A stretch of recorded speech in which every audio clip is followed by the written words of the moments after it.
I would not like to say it's bad, but actually it's as bad as it could get. And I have a very simple scorecard. We began our journey in 1947, along with China and Korea, at about 50 to $55 per capita income. China was less than India. And 75 plus years later, we are at $2,500, China at 18 to $20,000, Korea at 36 to $40,000, all because China focused on education and we did not. And education has to begin with first the foundation. Like you build a building, if your foundation is not strong, you can't go high.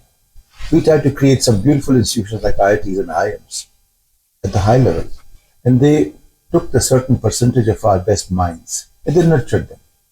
But India has expanded, and the capacity of those institutions hasn't quite. But to build that, you need a really well, you can say, formulated strategy and approach for foundational education. Gandhi is talking Bunyadi Shiksha.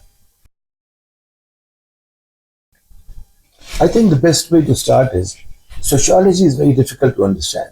So we can start by helping them connect the dots on the scientific basis. So bring the science first, mathematics first. Language will come after that. As of now, our focus is on everything.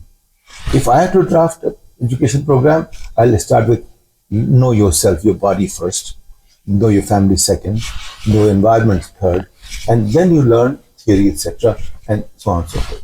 But I'm not the one who is doing this.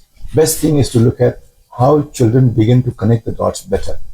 And if you begin to STEM instead of everything else, I think they begin to see how things get connected to each other at a level which is not possible given our very weak infrastructure.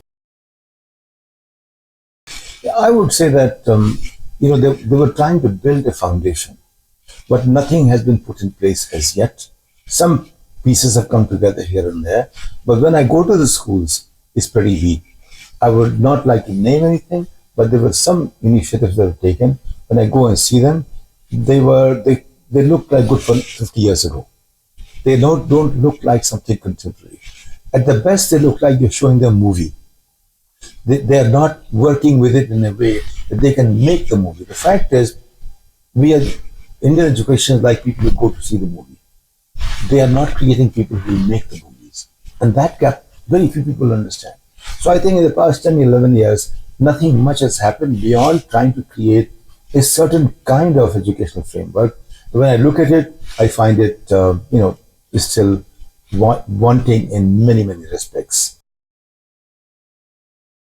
If I have to make a recommendation, I'll say, first thing, that start with STEM everywhere and give the infrastructure for it and make sure that there are metrics that help teachers do what you expect them to do for achieving the learning outcome.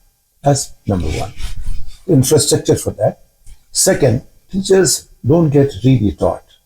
So create programs which allows them to keep learning as they grow. Like in case of one Raigad school, which is the village of Kerat, when we gave some laptops, one laptop per child. Finally, after 6 months, when I went to talk to the teacher, he says, "Sir, when you brought that laptop, then I was teaching just like I'm supposed to teach. But now when I come to the class, students ask me questions and I learn from them. When teacher says I begin to learn from students, that is a time when things begin to happen." And third, connect everything to 20 years ahead. Don't connect everything to 2000 years back. And these three things, if you can handle that, I think we have some possibility.